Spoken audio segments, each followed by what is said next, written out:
Agitorium nostrum in nomine Domini. Church history, St. Peter the Apostle. We left off with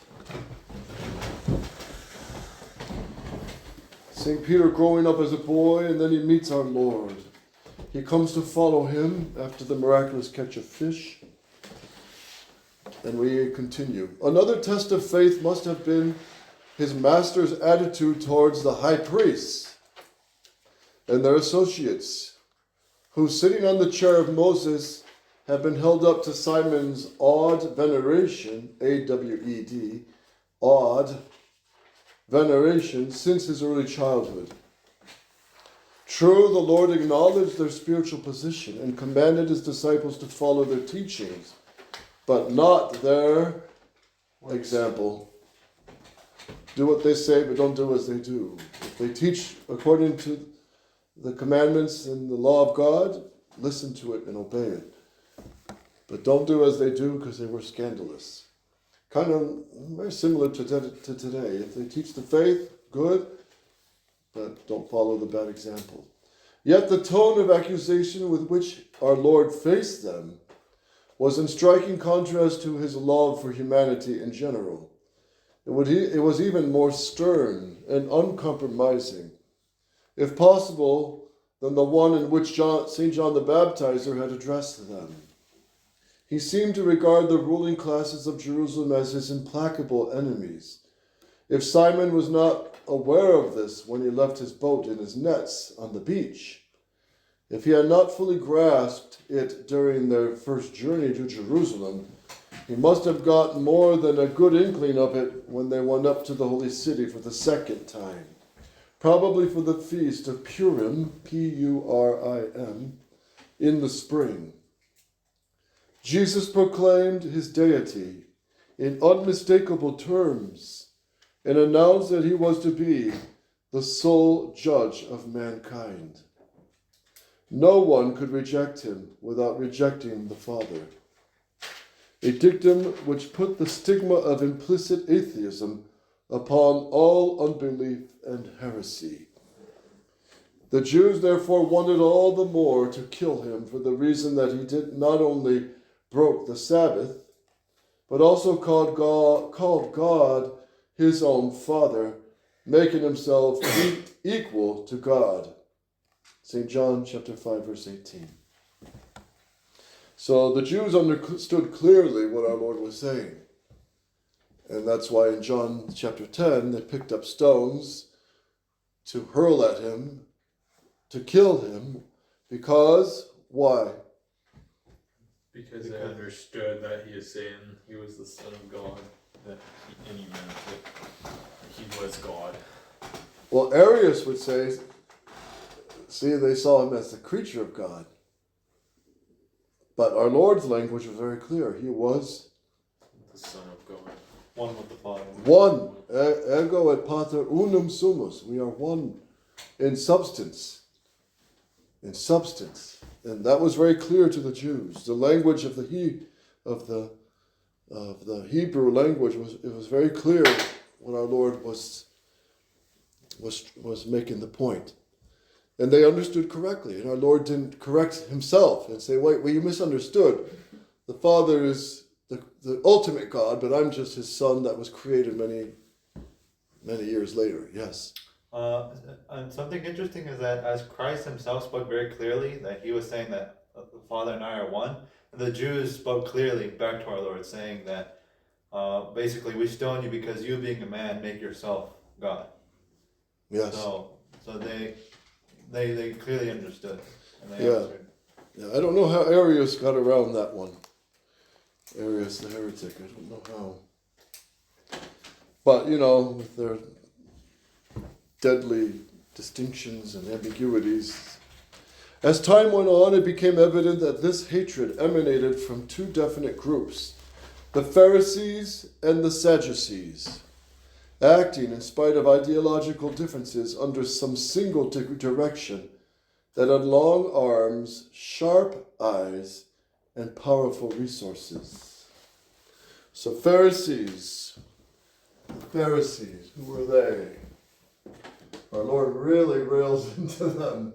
The Pharisees and the Sadducees.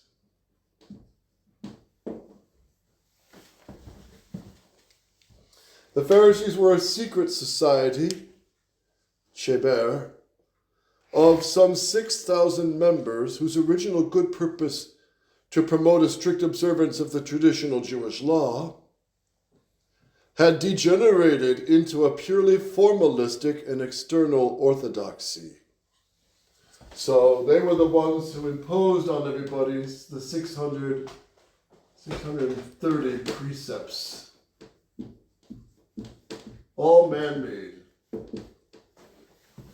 If you thought lockdown was bad, with the ridiculous masks and spacing of 6 feet and all that scam, that's exactly what the Pharisees were doing to the people.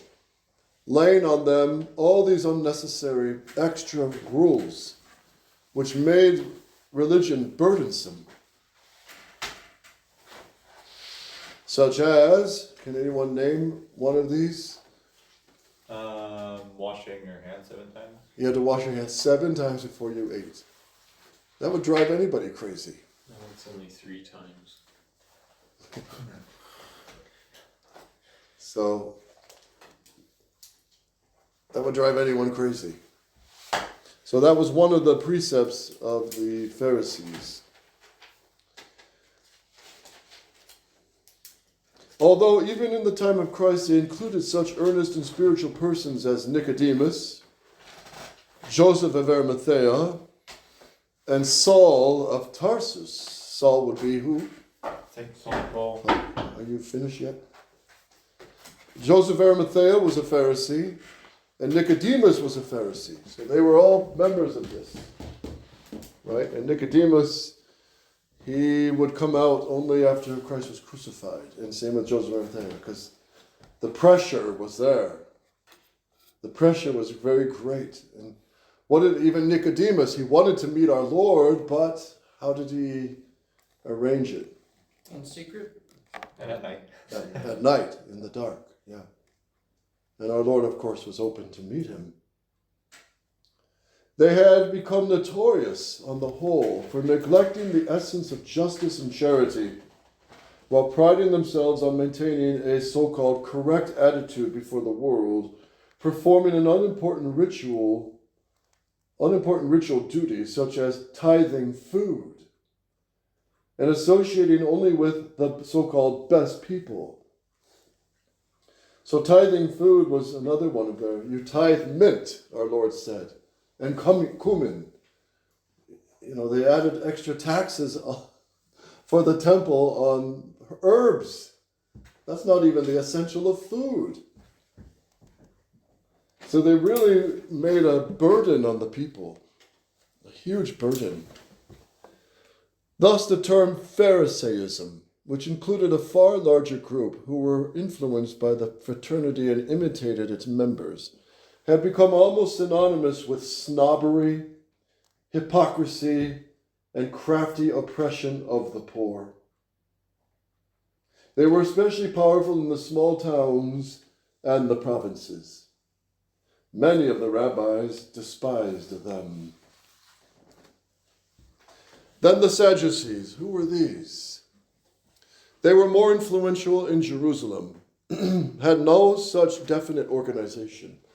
They were philosophical skeptics who, influenced by Greek speculation, resisted the false rigidity of the Pharisees and went so far in their rationalism as to deny, anybody know what they denied?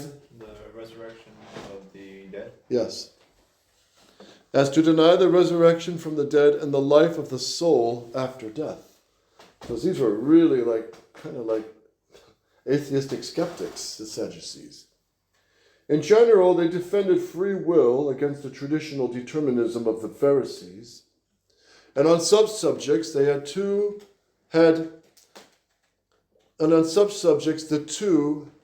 had many long and bitter disputes between the Pharisees and Sadducees for hundreds of years. Despite their differences, the two groups often cooperated whenever their common interest or even prejudices were in danger.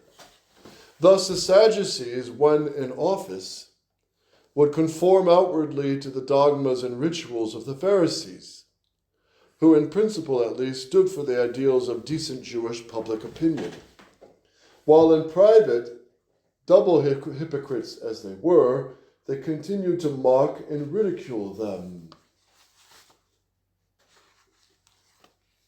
In political and economic matters, both parties were controlled by a small group whose leader was Ananos, the son of Seth, whom we know as Annas.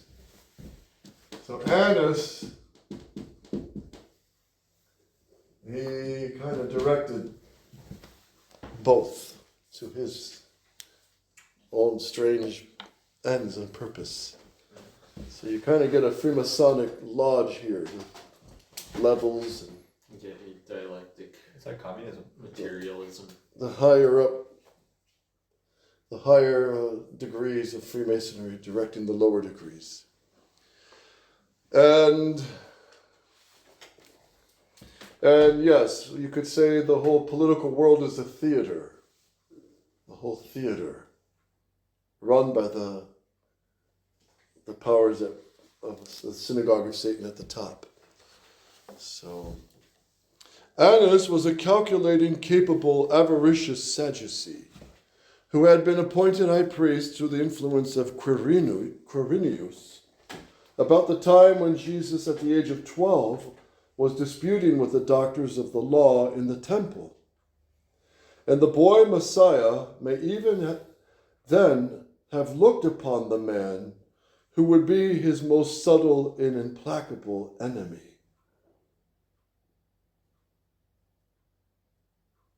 So he was Annas the high priest when our Lord was 12. So when he was in the temple teaching, or asking the Pharisees questions, and the chief priests, it's possible Annas was there. Probably Joseph of Arimathea was there. Probably Nicodemus was there.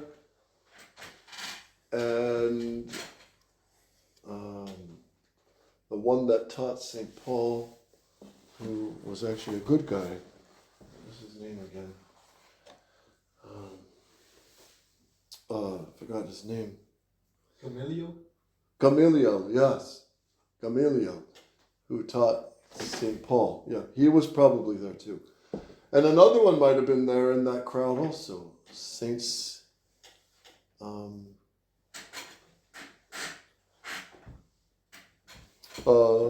No. St. Simeon would have died after our Lord was 1 year old, around that time. As high priest for 6 or 7 years, Annas had used his holy office as a means of enriching himself and his family and establishing a vicious bureaucracy which controlled both ecclesiastical and civil affairs.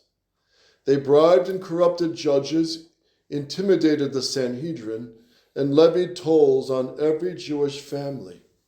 Secretly, they flattered Pontius Pilate and collaborated with him.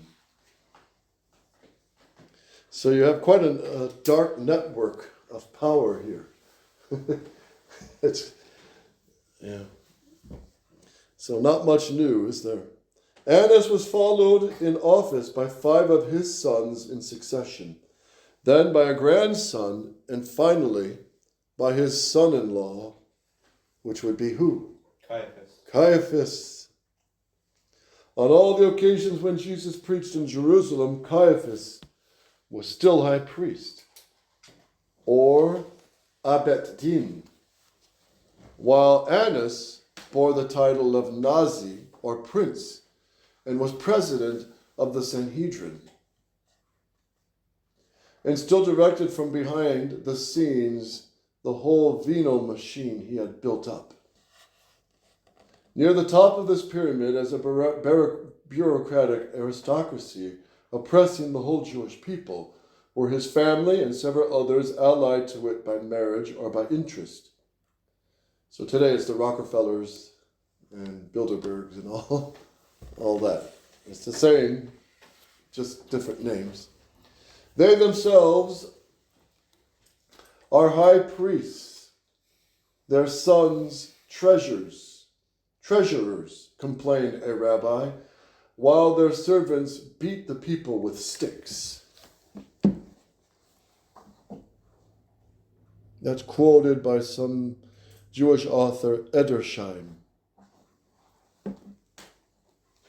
When the evangelists referred to the high priests or the Jews, they generally meant the parasitic class, the official Judaism, whom they called the sons of Annas, and sometimes the degenerate sons of Aaron. So who was the one that made the deal with Annas of the apostles? Judas. He went to see Annas, the big cheese, the big jefe, the big chief in charge. So Judas, he knew he was dealing with the dark forces. He should have fled from there. This privileged class was chiefly responsible for the rejection of Jesus by his own people. The multitudes loved and revered our Lord. This very fact made the leading Pharisees and Sadducees more determined to kill him, yet more hesitant to do so, fearing the popular wrath. St. Luke chapter 19, verse 48, all the people hung on him listening. Mark 12:37, the mass of the common people were listening to him gladly. So they were drawn, of course, just seeing our Lord already drew them, the people of goodwill. They were just drawn by, and children too, by the goodness of Christ. Saint Jerome puts it this way, as a magnet draws all these tiny pieces of metal to itself, so our Lord, just because he's God and he's all good, drew souls. Just his goodness, his affability, his supernatural presence was attractive, especially to innocent souls, especially children. And our Lord is no less here in the tabernacle, right? He's here in the Blessed Sacrament. But he hides all external things so that we seek him truly with a pure heart. Blessed are the pure of heart, for they shall see God. By the pure faith we adore him. Blessed are those who do not see, but believe. So there's always a great grace when we adore him in the Blessed Sacrament. There's something very beautiful about that.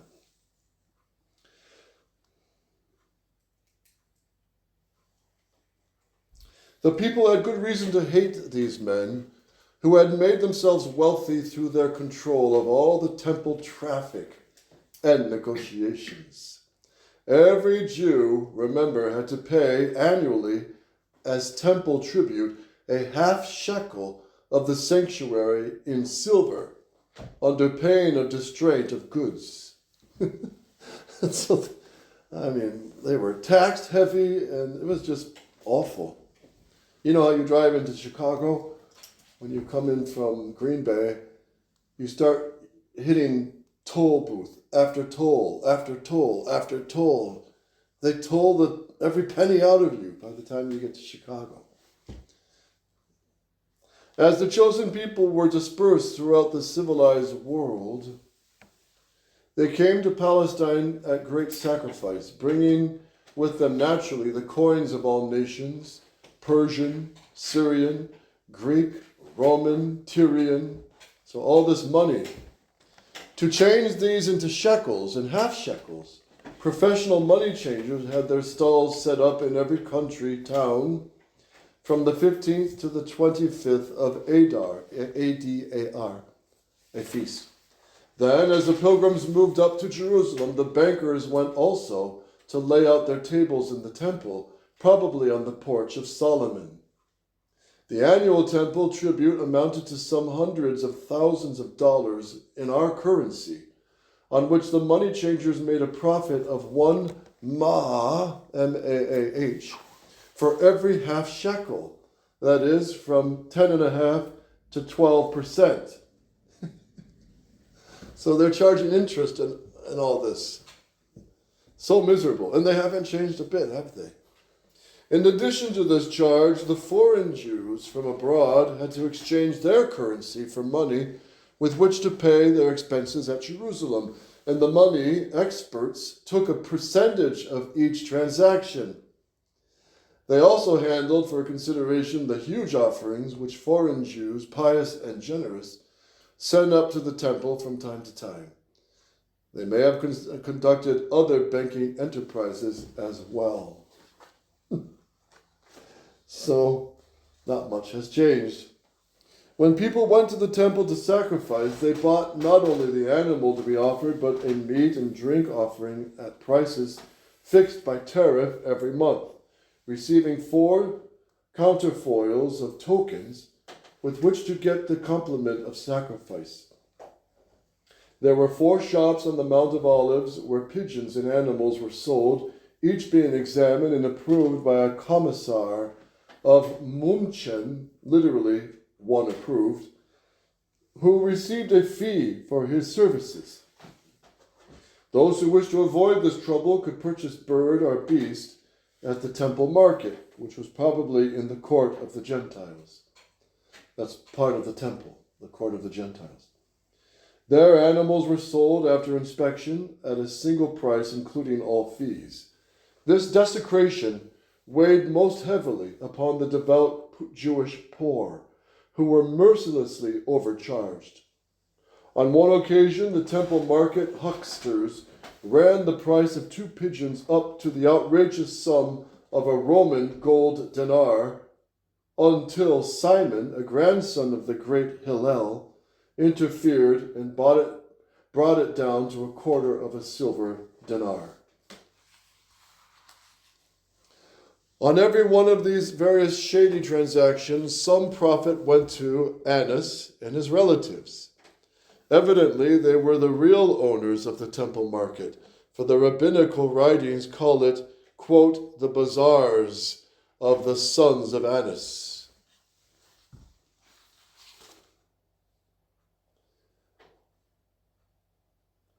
Shanuyot bene Canaan in Hebrew. The bazaars of the sons of Annas. So people knew this was just a circus, really, profiting the pockets of Annas and his family. So the people weren't fooled. Josephus, the historian, mentions Annas Jr. as a great hoarder up of money, who robbed even the common priests of their revenues by violence or intimidation. So William Thomas Walsh, he's devoting a lot to this, and it's important. You're getting an idea of just how horrible the dark powers were, charging everybody every penny with interest and usury, and making a show in the temple with all this.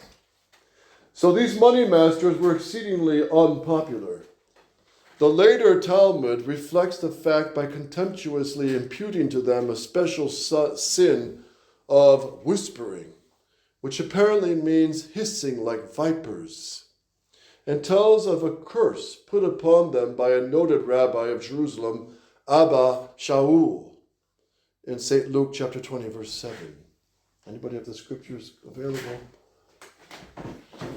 20 verse 7. So to whisper in Latin is cicerare. Cicerare. So it sounds even like whispering, doesn't it? Cicerabunt. Cicerare. So look up Luke 20 verse 7. Luke 20 verse 7.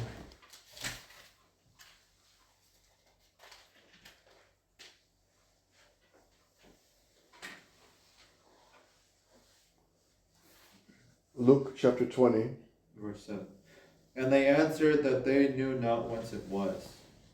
And Jesus said to them, Neither do I tell you by what authority I do these things.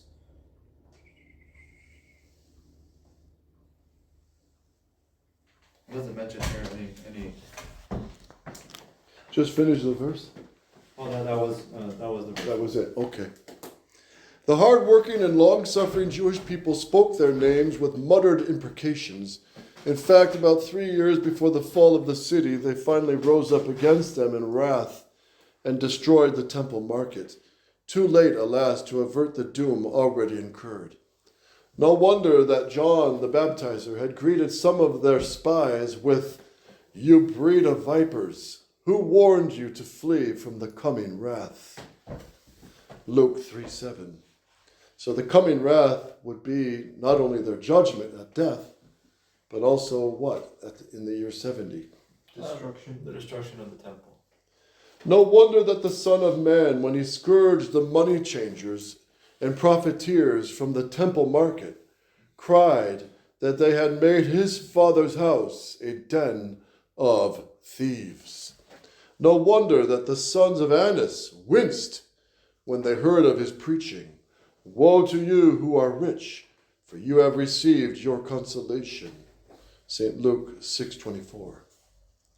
In exposing and denouncing these human vipers, the Lord was actuated not only by his justice, but by his love for their innocent victims. And as his mercy to repentant sinners had no end, so his severity to the culpable unbeliever who preyed upon them did not stop with denunciation. He would explain a parable to Simon Peter, but not to the Pharisees, saying, "Let them alone. They are blind leaders of the blind. And if the blind guides the blind, both will fall into a pit." Matthew 15:14.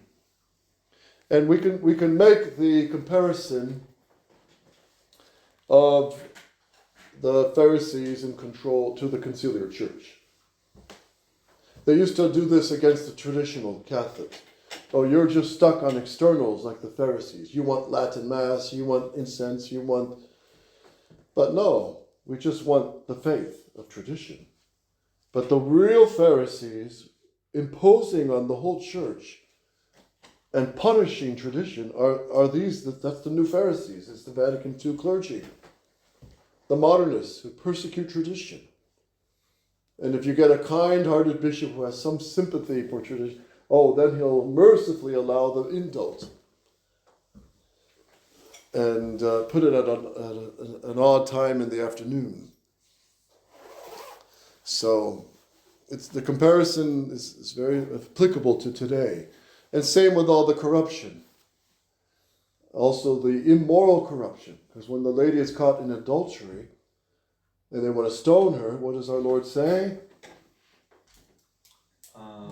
Which of you will cast the first stone? No, he says, those of you without, he who is without sin, let him cast the first stone. Yes. And our Lord wrote on the sand. St. Augustine says he was writing their sins and their names. So, starting with the older ones who were more corrupt, they dropped their rock and walked away because it was too embarrassing. So they were, they're about to stone this woman for adultery, but they're full of adulteries themselves. They probably bought her sometime before that as a prostitute. So this is what our Lord was getting on, the corruption of these Pharisees. And the corruption of the conciliar church, the whole lavender mafia, which is famous, rather notorious is the better word, in Rome. It's a horrible thing. The lavender mafia, who have a control at the Vatican and practice all these horrible vices. And it was Archbishop Vagano who exposed that. So, and then, he exposed much of the corruption in the Modernist clergy and bishops who have a whole network of this horrible sodomite vice. So, and that's, we have to say, Bishop Williamson sending out Father Abraham, who was known publicly and taken to trial, and he was proven to be guilty of the crimes that he was accused of with minors. It was a crime to send him out on mass run. You don't send a priest like that out. That's against the civil law as well as the church law. And a lot of people don't know that, but in England they do. A lot of people don't know Bishop Williamson was doing this. But he was wrong to send this priest out on mission. You don't do that. You just don't do that. You put the faithful and their children in danger. So, the corruption of the clergy. Yes. And then our Lord will explain a parable to Simon Peter, but not to the Pharisees. Another time he said, "For judgment I am come into this world, that they who see may not see, and they who see may become blind." He said to the 12, "I speak to them in parables, because though seeing they do not see, and though hearing they do not listen nor understand." So in their case is fulfilled the prophecy of Isaiah, which says, "You will listen and by no means understand, and you will gaze and by no means see." This is Isaiah talking about the Pharisees 750 years before. "For this people's heart is grown gross, and their ears are dull of hearing, and their eyes they have closed, lest ever they should see with their eyes, and hear with their ears, and understand with their heart, and should be converted, and I should heal them." And let's face the fact, you could say the same with the novice ordo clergy. It's the same. They're blind to the grace of Catholic tradition and the real Mass and sacraments and the real faith and the kingship of Christ that Archbishop Lefebvre called their attention to. But they didn't want to hear it. They want to be one with the world, and that doesn't hit them in the head that their churches are closing, their pews are empty, their convents and their monasteries are all shutting down. It doesn't occur to them this could be the apostasy of Vatican II. They don't even think of that. They just call it what? Social changes, social adaptations, cultural events, but they don't pin it down to the loss of faith at Vatican II, right? A lot of these old nuns, you go visit these beautiful convents, and there's like 10 nuns left, old ones, and you ask them, are there no new vocations? Well, no, because, society has changed, and the world has changed. And they don't make any connection with Vatican II. They love the new Mass. One nun in Kentucky at a convent was boasting how she was able to throw off the old habit and put on the little skirt. And she was so happy to remove the stained glass windows in the main altar because it made us feel more, in tune with each other and nature, because we could look outside now and see the trees. And she swallowed it, hook, line, and sinker. And she's an old nun and surrounded by probably, 50 other old nuns, poor things. And they all love Vatican II and the new Mass. And they don't see. So that if it's with the nuns, it's much worse with the bishops and priests. I went to see my bishop that I grew up with, serving his Mass. He wore his cassock and beretta. He was from Poland, Bishop Stanislaus Berzana in Ogdensburg. As little boys, we used to serve his Mass. And he wore the old vestments. So, he was like a Benedict XVI, sort of, New Mass, but as traditional as could be. And when I went to see him, well, first he brought my family in and he said, if you go to that seminary of Archbishop Lefebvre, I'll excommunicate you and your family.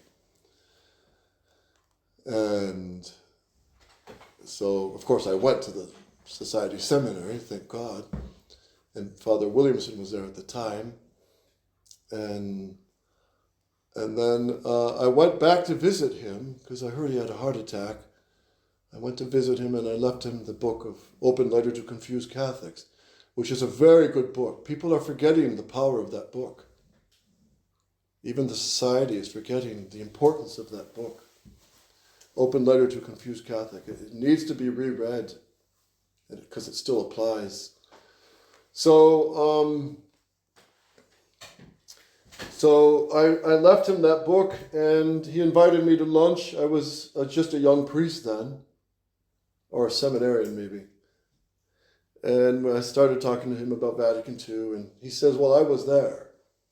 And he said there were 2 cafes in St. Peter's, just outside St. Peter's Basilica. One was 2 bars. In Europe, they call them bars, like a cafe. And one was called Bar Jonah, and another one was called Bartholomew. So he said that the bishops had 2 bars they could go get coffee and water and snacks with. But he said his final words were, well, I was at Vatican II, and it didn't happen that way. But obviously he didn't read all the documents, and he was, like many bishops, duped by the, you get a document this thick, how are you going to read it when you have a whole bunch of documents? But it's in those thick documents that the Modernists sowed their deadly ambiguous phrases, right? Father Schielebeck, who was there, admitted it. We deliberately put ambiguous phrases that we knew we would interpret later for the liberal purpose, for the destruction of the church. And Malachi Martin, he said, quoting Father Hans Kunk, who said, Martin Luther left the church, we're staying in this time. So Archbishop Lefebvre, you have to admit, had a special grace, because already during the council, he's accusing the council. He's getting up and talking and saying, this is against tradition. What do you mean by religious liberty? What do you mean by ecumenism? Give definitions. This is not a dogmatic or council. This is a what? Pastoral council. It's pastoral. But Archbishop Lefebvre, preparing it for 2 years, he was really a genius because he had a good solution, which was have a doctrinal part of the Vatican Council, that's doctrinal, and then have a pastoral one that concerns the priests and their apostolate. So it was very wise, the Archbishop's solution. And they prepared that for 2 years. The Cetus Patrum, the Commission of the Fathers, for 2 years. And then all of that was just thrown in the garbage when they started Vatican II. But the Archbishop was already accusing the council right off the bat. And then Father Ralph Wilken describes how Cardinal Taviani was going up and he was telling the bishops, all this is going against this religious liberty doctrine is going against the church's tradition. And he was defending religious tolerance, which is not the same as religious liberty, right? I won't go into all that here. But his time was up for speaking and they shut off his microphone. But he kept talking, and you can see he was very emotional and in tears because he saw this was going bad. And then Father Ralph Wilken, who was there, an American priest, he describes how the liberal wing who sat together at the council were laughing at him, mocking him. And most of those were from Germany and the Rhine, Holland, and they were the most fierce liberals and modernists. So the comparison is very accurate. And still today, tradition is persecuted by this hijacking of our Catholic Church, by this Novus Ordo sect. And you can't make peace with them. So they swallowed up all these traditional groups to accept Vatican II and the new Mass. The last to fall was the fake resistance. under Bishop Williamson. He led them to the conciliar church. He basically did. The new Mass nourishes your faith. What does that mean? You can go to it. That's what it means. So, my goodness, we have to hold on and hold fast to tradition. And by the grace of God, hold fast to the Catholic resistance in the position of Archbishop Lefebvre and all the popes. You can't go wrong. Adjutorium nostrum in nomine Domini.